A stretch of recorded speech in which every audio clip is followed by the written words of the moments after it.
Hello and welcome to Must Read Fiction, a place for people who know that life is better with a novel in hand.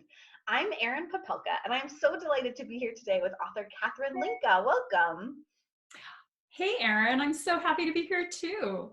Oh, it is truly my pleasure. So, Catherine Linka has been immersed in books her whole life, most recently as a writer and bookseller. She's the author of the young adult novel, What I Want You to See, and I have a copy of it here, and you have a beautiful big poster of it and a copy of it next to you. So, we are going to talk about that book today. So, we're going to talk about What I Want You to See. And she's also the author of a dystopian duology, A Girl Called Fearless and A Girl Undone. Catherine lives in Southern California and watches hawks and hummingbirds when she should be writing. So hopefully those hawks and hummingbirds make it into your writing somehow. But let's start with this beautiful book that I have in my hands. Please tell me about What I Want You to See. What I want you to see is the story of Sabine. She's a first year at an art institute in Pasadena. She's a highly talented painter, and she's just won a scholarship that pays full tuition as well as living expenses. Sabine is so thrilled to have her scholarship because it means that she can pursue her dream. But she's also relieved because her scholarship pays for her to rent a cozy room in Mrs. Mednikov's house.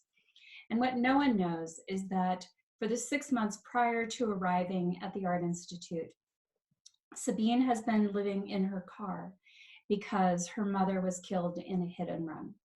So this scholarship means everything to her. Unfortunately, when Sabine gets to Kalinva, the Art Institute, she is unable to satisfy her painting professor, Colin Krell. He attacks her work mercilessly, and she is desperate for his approval because she needs it to hold on to the scholarship. So this puts her in a position where she is manipulated, and she becomes the pawn in a very complex plot that puts her entire life at risk. That's it in a nutshell. Oh my goodness, and what a nutshell that is. And so what I Want You to See does follow a college student, and it is a young adult novel, but certainly is dynamic enough and fast-paced enough for readers of all ages. So Yeah. want to put that out there, and I am certainly one of those readers of all ages. I flew through the book. And so as you can tell just from that summary, artwork is a pretty fantastic part of the book throughout. Sabine is a Yes. painter and, is surrounded by artists and lots of practicing artists. So I'd love to hear a little bit about you, whether you have an artistic background or had to do a lot of research to get those details right. What was it like to, write about artwork for this novel? Well, in some ways it was natural because when I was growing up, I was painting and drawing and doing ceramics and doing photography. I was always that artsy kid growing up. And I didn't go to art school um, because I didn't have the talent to be able to do that. So, but I had a lifelong love of art, and I have looked at art all around the world. And so when I started thinking about this book, I began doing things like reading interviews with artists and reading sociological studies of the art world and the economy of the contemporary art world and essays by critics. And I have friends who went to art school. So I had lots of resources to pull from. And so it wasn't hard for me to get into that world because also having done an MFA in writing, a lot of things are sort of parallel. When you're a writer and you're in an MFA program, you're in workshops, your work is critiqued in public. So you know what it is like to present something and have people giving you feedback that you don't always enjoy. Indeed, indeed. And certainly that feeling of the vulnerability of creation is Oh, the same yeah. regardless of medium. Yeah, absolutely. Yes. And what did that feel like? So, art and painting is so visual, and there's so much to the experience of it, and so much that you see and like can sense from the texture and from the size of the work. How did it feel like to translate that into little black and white words on the page? That was actually pretty challenging because you're trying to write about something very, very visual, and you want to give the reader enough so that they can picture it. But what you don't want to do is bore them to death by giving them way too much detail. Yes. And you also, you want action in any scene. And painting is not action, right? So you're constantly trying to make sure that for the non-painter that you give them enough so they understand and can visualize, but not enough so they're gonna like die of boredom.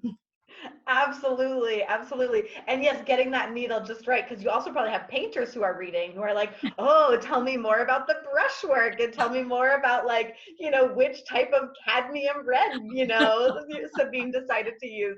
So it is always tricky to get that balance just right where you want to keep turning the pages, but people Yes, are in and can picture it. Well, thank you for facing that challenge. I imagine that was a, a bit of an adventure every single time. absolutely. Yeah. Yeah. And so another piece of this book is this question of homelessness, like you mentioned, Yes. that Sabine was homeless for the 6 months prior to the opening of the novel. And also there's a character in the novel, Julie, who is homeless, as well as other folks, homeless in the book. And so tell me a little bit more about, weaving that through the storyline and what you're hoping readers will walk away with. Well, it was sort of a surprise to me that that appeared. Sometimes when you're writing a book, you don't know what's going on in your subconscious. And I live in Los Angeles. We have a huge, huge crisis going on right now with people losing their homes. We have a lack of affordable housing here.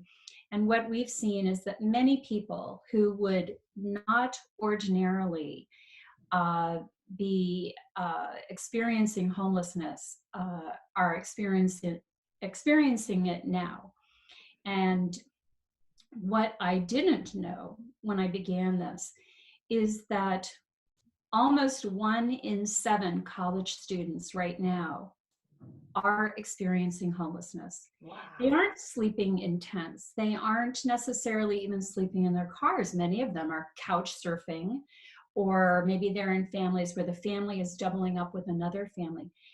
Their experience is invisible. People don't see this, they have no idea. And there's a huge stigma because what do we see? We see encampments, we see people shuffling across the street. And yet, that is really not the face of homelessness for many, many people, not only in California, but all across the country. I went to Georgetown. They started a food pantry 2 years ago. That is Hmm. not what anyone would expect from an elite university. Yeah, yeah. But it is that really interesting combination of students have this very high cost oftentimes of their classes and room, living expenses. And so, kind of what needs to give and take, right? And so sometimes, yeah, college students say, well, I guess I'll have to skip out on the room part of room and board, or Yes.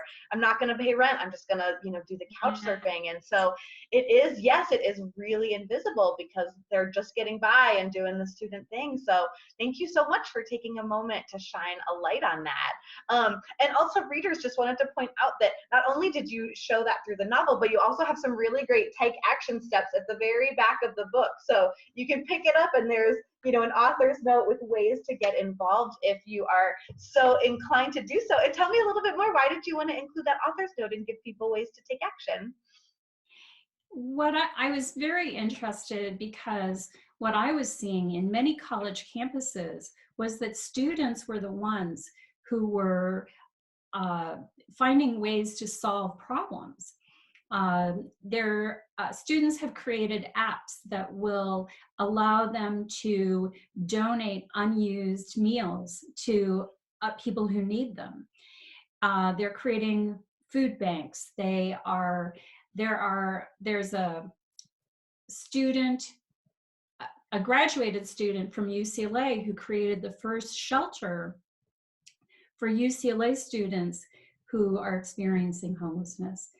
And one other thing that I am trying to do in just a very small personal way is to have people stop saying homeless as an adjective, to recognize that homelessness is a condition. It's not an identity. It's not who people are. It's what they're going through. And so in my own speech and what I say to people as I meet them out in the world, let's change that from saying a homeless person to a person experiencing homelessness, because their situation may very well change.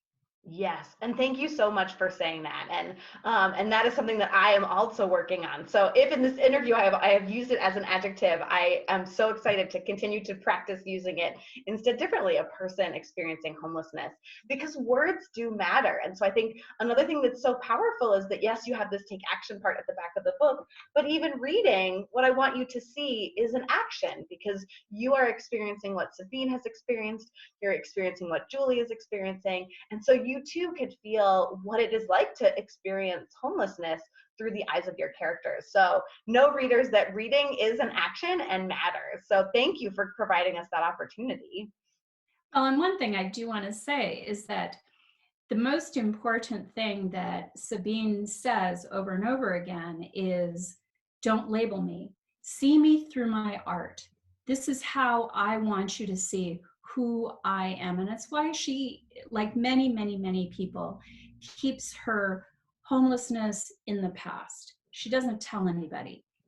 And that is because her identity is being an artist. And so much of the book, there's very little description of what happened to her in the 6 months prior, because it's really focusing on what she's trying to do now in contending with Colin Krell and this sort of crime that she gets swept into and tied up with, and how is she going to get out of this situation. It's almost like watching a Hitchcock movie, because the noose keeps drawing tighter and tighter and tighter. Oh, fantastic. Yes, it is a pretty great journey all along the way. And yes, you do such a good job too of feeling how important it is for Sabine to be seen for her work, and how important that work is for her, which is so fantastic.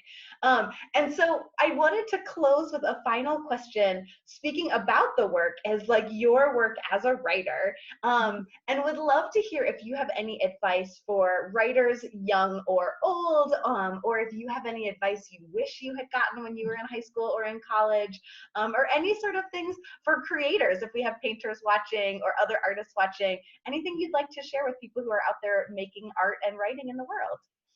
Yeah.